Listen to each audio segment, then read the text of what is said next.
চতুশ্লোক, ভগীরা 700 শ্লোক, তার মধ্যে এই 4টি শ্লোক হচ্ছে গীতার মূল শ্লোক, চতুশ্লোকী গীতা বলা হয়। দশম অধ্যায়ে দশম অধ্যায়ের 8, 9, 10, 11, ওকে 8, 9, 10, 11 এই 4। তো সবাই আমার পিছনে হাত জোড় করে বলুন, ওম নমঃ ভগবতে বাসুদেবায়, ওম নমঃ ভগবতে বাসুদেবায়, ওম নমঃ ভগবতে বাসুদেবায়, অহং সর্বস্য প্রভবা মত্তা সর্বং প্রবর্ততে ইতি মত্তা ভজন্তে মাম বুধা ভাব সমন্বিতঃ অহং সর্বস্য প্রভবা মত্তঃ সর্বং প্রবর্ততে ইতি মত্তা ভজন্তে মাম বুধা ভাব সমন্বিতঃ। একজন বলুন, তার যেভাবে বলেছি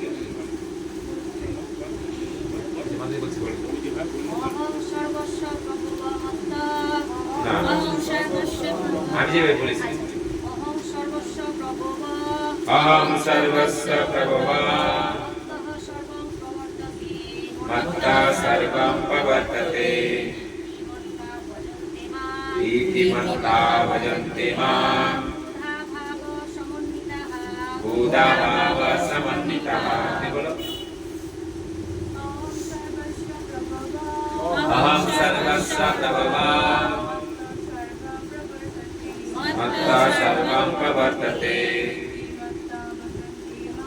ইতি মত্তা ভজন্তে মাম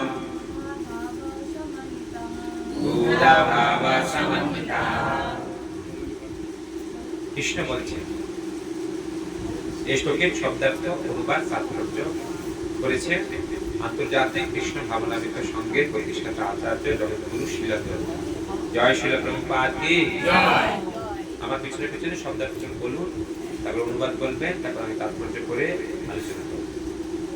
অহং আমি, সর্বস্ব সকলে, প্রভব উৎপত্তি হেতু, মত্তঃ আমার থেকে, সর্বং সবকিছু, প্রবর্ততে প্রবর্তিত হয়, ইতি এভাবে, মত্তা জেনে, ভজন্তে ভজন করে, মাম আমাকে, বুধাঃ পণ্ডিত, ভাব সমন্বিতঃ ভাবযুক্ত হয়ে। অনুবাদ আমার পিছনে পিছনে বলুন, বাংলা অনুবাদ। কৃষ্ণ বলছেন, আমি জড় ও চেতন জগতে সবকিছু সবকিছু আমার থেকেই প্রবর্তিত হয়, সেই তত্ত্ব অবগত হয়ে পণ্ডিতগণ শুদ্ধ ভক্তি সহকারে আমার ভজনা করে। বুঝে গেল?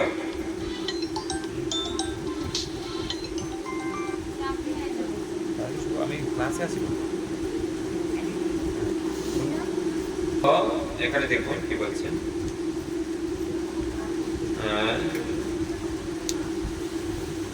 তো এখানে হচ্ছে আমরা শ্লোকটা পড়লাম, এটার অনুবাদে আমরা কি পেলাম? কৃষ্ণ বলছেন, আমি জড় ও চেতন জগতে সবকিছু, দুটি জগৎ আছে। আমরা কোন জগতে আছি? জড় জগতে। আর তা আছে কি? চিন্ময়। জড় জগৎ হচ্ছে অনিত্য, অস্থায়ী। চিন্ময় জগৎ হচ্ছে নিত্য, স্থায়ী। এখানে মানুষের কি হয়? জন্ম মৃত্যু জরাবেদি হয়, কিন্তু চিন্ময় জগতে কখনো কারোর জন্ম মৃত্যু জরাবেদি হয় না। এই যে জড় চেতন দুইটাই ভগবান থেকে সৃষ্টি হয়েছে। জড় জগৎ ভগবান থেকে সৃষ্টি হয়েছে, আবার কি চিন্ময় জগৎ ভগবান থেকে সৃষ্টি হয়েছে। কিন্তু চিন্ময় নিত্য, কখন যে সৃষ্টি হয়েছে তার কোনো কি জানতে কারণ নিত্য তো কখন মানে এই নিত্য কাল ধরে আছে। এখানে বলছেন যে জড় চেতন দুটি জগতেরই উৎস হচ্ছে কৃষ্ণ। আবার তিনি বলছেন এই জগতের সবকিছু আমার থেকে প্রবর্তিত হয়, ভগবান ছাড়া কোনো বস্তু এই সংসারে নেই, ভগবান ছাড়া কোনো বস্তুর অস্তিত্ব থাকতেই পারে না। এমনকি একটা ধূলিকণা তার অস্তিত্বকে, আর সেই তত্ত্বগত হয়ে সে এই বিষয়টা যে জানে, ভালোভাবে জানে না, তত্ত্বগত ভাবে জানে, জানার পরে কি করেন যে জানেন তিনি হচ্ছেন পণ্ডিত। যিনি জানেন, কথা বলবেন না, মন দিয়ে শুনুন, আমি প্রশ্ন করবো। যিনি জানেন তিনি হচ্ছেন কি পণ্ডিত। যিনি জড় জগৎ চিন্ময় জগৎ যে তার থেকে প্রবর্তিত হয়েছে, সবকিছুর উৎসে তিনি, এটা যিনি জানেন তাকে বলা হয় পণ্ডিত। আর এই পণ্ডিত কি করে?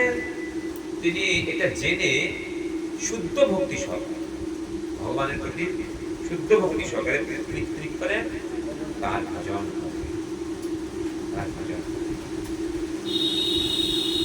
তাহলে আমরা এই জগতে কেন এসেছি? কৃষ্ণ ভজিবার করে সংসারেতে আইনু, নিচে মায়ায় বদ্ধ হইয়া বৃক্ষ সম হইল। তো আমরা এই জগতে এসেছি কিসের জন্য? ভজন করার জন্য, কৃষ্ণ ভজন করার জন্য। এখন যদি আমরা কৃষ্ণ ভজন করার জন্য এসেছি, তাহলে আমাদেরকে এই বিষয়টা জানতে হবে, ভগবান যে সবকিছুর মূল, সবকিছুর উৎস। এটা জানলে ভগবানের মহানত্ব আমরা বুঝতে পারি। আমরা সবসময় কোন মহান ব্যক্তির কাছে শরণাগত হতে চাই, কোন সাধারণ ব্যক্তিকে শরণাগত হতে চাই আমরা চাই। যদি কেউ একটু মহান হয়, একটু তার গুণগান থাকে, তাহলে আমরা তার কাছে যদি একটু শক্তি থাকে, তার কাছে আমরা, যেমন ভগবান হচ্ছে সর্বৈশ্বর্য, তিনি সমস্ত সম্পদের মালিক। এই সংসারে কেউ কেউ সম্পদের মালিক হয়, আমরা তার কাছে শরণাগত হতে চাই, যদি শরণাগত হলে সে কিছু আমাকে দেয়।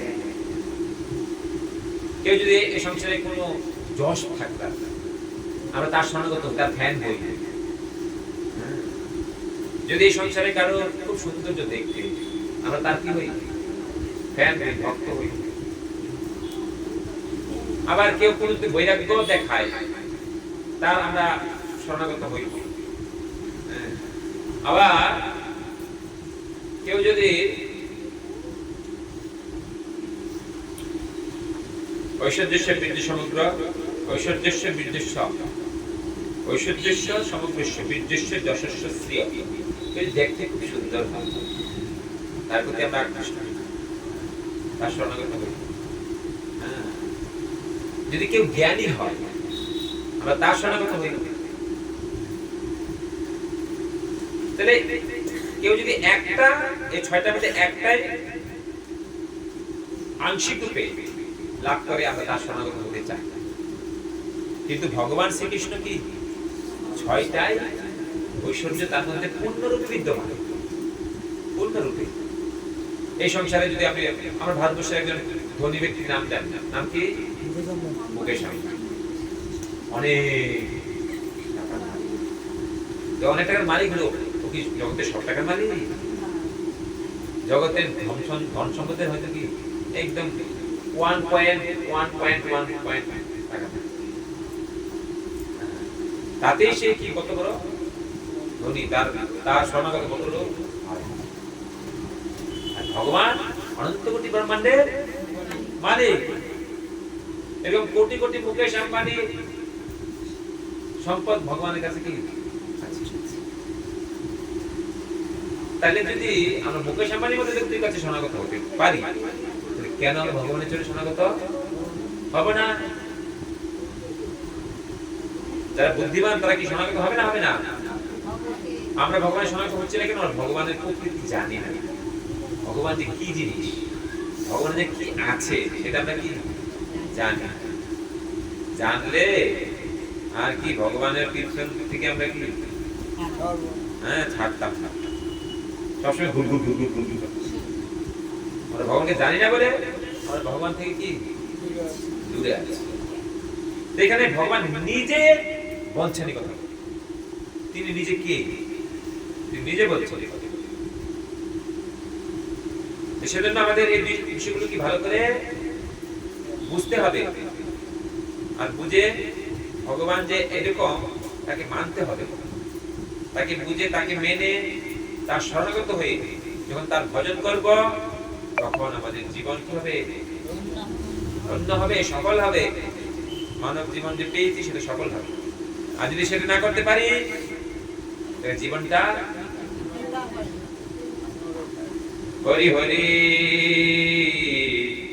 বিফলে জনম ভুয়াইন মনুষ্য জনম পাইয়া রাধা কৃষ্ণ নাম জিয়া জানিয়া শুনিয়া বিষ খাইনু হরি জানিয়া শুনিয়া বিষ খাইনু। মনুষ্য জীবন পেয়ে যদি আমরা কৃষ্ণ ভজন না করি তাহলে জেনে শুনে কি বিষ, আর বিষ খেলে কি হয়? মরে যায়। বিষ খেলে মরে যায়। বিষ খেলে আগে জ্বালা হয়, জ্বলতে জ্বলতে জ্বলতে জ্বলতে তারপরে কি মরে। আবার মরেও শান্তি দেয়, মরার পরে ভূত হয়। মরার পরে কি হয়? তাহলে আমরা যদি কৃষ্ণ ভজন না করি মনুষ্য জীবন করি তাহলে আমরা সুখে থাকবো? আমরা সুখেও থাকবো না, দুঃখ কষ্ট যন্ত্রণা পাবো, তারপরে মৃত্যুর পরে আবার কি হবো? ভূত হবো। আর মানব জীবন পেয়ে কৃষ্ণ ভজন করলাম না। মনুষ্য দেহ পাইলে কি হয়? করহ ভূতের কাম। যদি কৃষ্ণ ভজন না করা হয় সব কি ভূতের কাজ করছে। এখানে এই কথাটা বলছেন, প্রভুপাদ তাৎপর্যে বলছেন, যে সমস্ত পণ্ডিত যত্নে বেদ অধ্যয়ন করেছেন এবং শ্রী চৈতন্য মহাপ্রভুর মতো নির্ভরযোগ্য সূত্র থেকে প্রকৃত তত্ত্ব অবগত হয়েছে এবং বুঝেছেন সেই শিক্ষার প্রয়োগ কিভাবে করতে হবে, তারা জানেন প্রাকৃত ও অপ্রাকৃত উভয় জগতের সবকিছু শ্রীকৃষ্ণ থেকে উদ্ভূত। প্রাকৃত জগৎ হচ্ছে জড় জগৎ, আর চিত্ত জগৎ হচ্ছে অপ্রাকৃত। সবকিছু ভগবান থেকে উদ্ভূত হয়েছে। আর সেই তত্ত্ব জ্ঞান লাভ করার ফলে তারা অনন্য ভক্তি সহকারে ভগবানের সেবায় নিযুক্ত। যেটা জানে সে আর অন্য কারো নয়, শুধু কৃষ্ণের ভক্তি করে ভজন করে। আমরা খিচুড়ি ভক্তি করি। খিচুড়ি ভক্তি বুঝলেন? খিচুড়ি কি রান্না করে? আপনারা ডাল, চাল, মশলা, সবজি আদি মিশিয়ে মিশিয়ে। তো ভক্তিটা যেন মিশিয়ে মিশিয়ে না, যেমন আজকে কৃষ্ণ, কালকে দুর্গা, পরশুদিন শীতলা, তারপরে দিন শিব, তারপরে দিন কি গণেশ।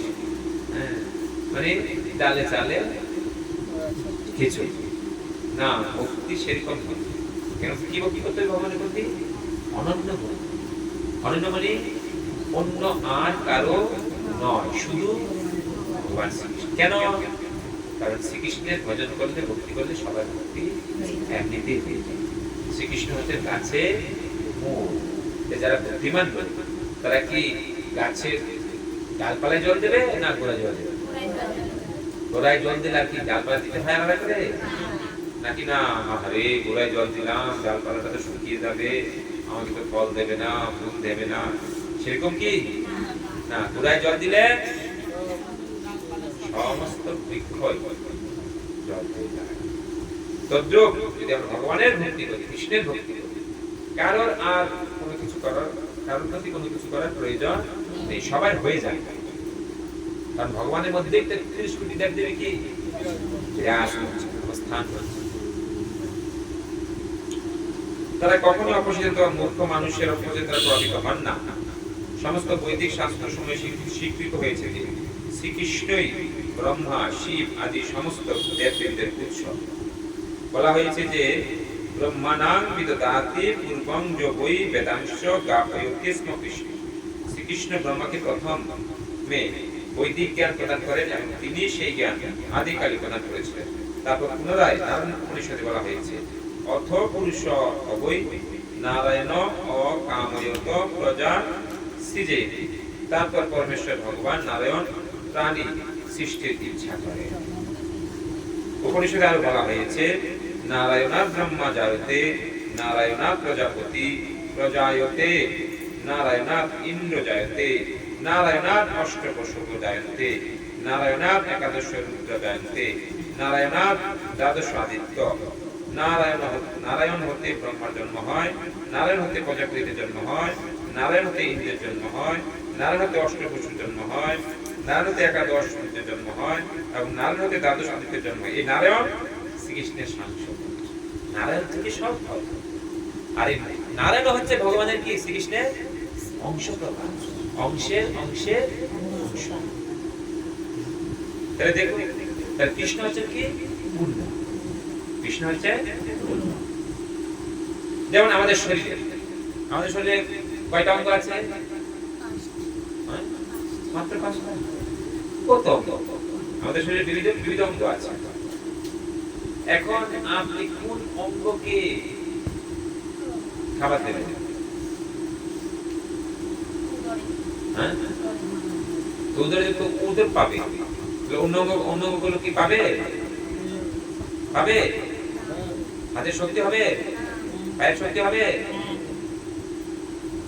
যদি আমরা উদরে দিই সবাই সমস্ত অঙ্গ কিন্তু আমরা বলি না আমি হাতকে খাওয়াতে পারবো, কারণ হাত আমার শক্তি দরকার, হাতকে আমি খাওয়াবো। দেন হাতকে খাওয়াই, হাত পুষ্টি হবে না। আমি পা দিয়ে সবকিছু করি, পা দিয়ে হেঁটে যাই, পাকে খাবার দেবো। আমি মাথাকে খাবার দেবো, মাথা দিয়ে চিন্তা করি। এরকম উদ্ভট চিন্তা করলে কোনো কাজ হবে? বুদ্ধি হলে কি করবে? সে মুখে খাবার তুলে দেবে, উদরে যাবে, উদরে গেলে অটোমেটিক সমস্ত অঙ্গ প্রত্যঙ্গ কি পুষ্টি সাধন। তদ্দেও আমরা যদি কৃষ্ণের ভক্তি করি, কৃষ্ণের সেবা করি, অটোমেটিক সমস্ত দেব দেবী ঋষি মুনি আদি যা কিছু আছে সবাই কি সন্তুষ্ট হয়ে যাবে। যস্মিন তুষ্টে জগৎ তুষ্ট। অতএব যারা বুদ্ধিমান তারা কখনো আর অন্যের কাছে যান না। সেজন্য একটা কথা আছে না, বাংলায় বলে যে জন কৃষ্ণ ভজে সে বড় চতুর। সে জানে যে গাছের গোড়ায় জল দেবে আর সময় নষ্ট করার কোনো প্রয়োজন নেই। বাস গাছের গোড়ায় জল দিলে হবে। আপনারা জানেন তো গাছের গোড়ায় জল দিবেন নাকি না গাছের ডালপালে জল দেবে? হ্যাঁ, কে কি গাছের ডালপালে জল দেবেন? হাত তুলো। কে কি গোড়ায় জল দেবেন? হাত তুলো। Very good. কয়েকজন হাত তুলে নেই যে না বলবো আমরা আমরা আমরা আমরা জল দেবই না। এত কষ্ট করে কেন জল দেব? সবাইকেই ভগবানের ভজন করতে হবে। কারণ এই যে দুর্লভ মানব জীবন পেয়েছি, ভগবানের ভজন যদি না করি এই তো আমরা হেলাই নষ্ট করে দিচ্ছি। ভগবত ভজন করার একমাত্র সুযোগ মনুষ্য জীবনে পাওয়া যায়। অন্য কোনো জনিতে 84 লক্ষ প্রজাতির অন্য কোনো জনিতে আপনি কৃষ্ণ ভজন করার সুযোগ সুবিধা পাবে না। এই বিষয়টা আমাদেরকে ভালো